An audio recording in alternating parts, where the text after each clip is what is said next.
తూర్పుగోదావరి జిల్లా గోపాలపురం నియోజకవర్గంలో చంద్రబాబుకు నిరసన సెగ తగిలింది. గోపాలపురం నియోజకవర్గంలోని నల్లజర్లలో రాత్రి సమావేశం అనంతరం నాయకులతో మాట్లాడేందుకు నల్లజర్లలో బస చేశారు చంద్రబాబు. అయితే చంద్రబాబు బస వద్ద నిరసన వ్యక్తం చేశారు గోపాలపురం నల్లజర్ల నియోజకవర్గం తెలుగుదేశం నాయకులు. పోలవరం గోపాలపురం నియోజకవర్గం అభ్యర్థుల్ని మార్చాలంటూ నిరసనకు దిగారు. చంద్రబాబు కన్వెన్షన్ హాల్ లోపల నాయకులతో మాట్లాడుతుండగా పోలవరం నియోజకవర్గంలో నుంచి వచ్చిన తెలుగుదేశం నాయకులు నిరసన వ్యక్తం చేశారు. అలాగే గోపాలపురం నియోజకవర్గంలోని మద్దిపాటి వ్యతిరేక వర్గం నాయకుడైన ముళ్లపూడి బాబు రాజుకు అనుకూలంగా ఆయన వర్గం నాయకులు నినాదాలు చేశారు. చంద్రబాబు ఉన్న చోటే నాయకులు నిరసన వ్యక్తం చేయడం విశేషం.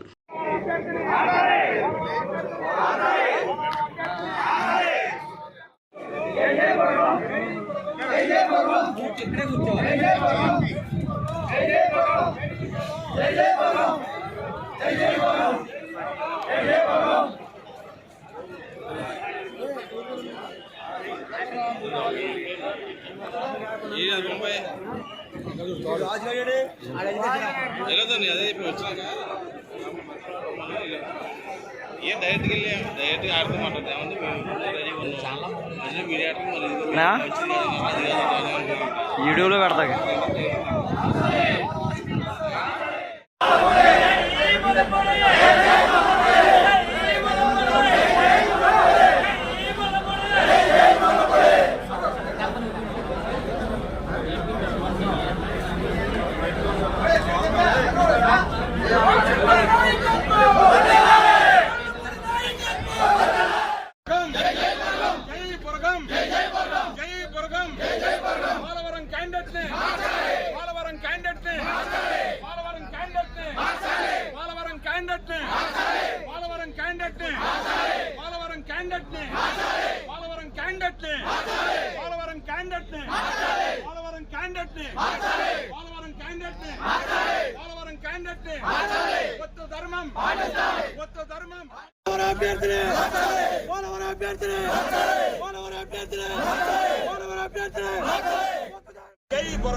Hey!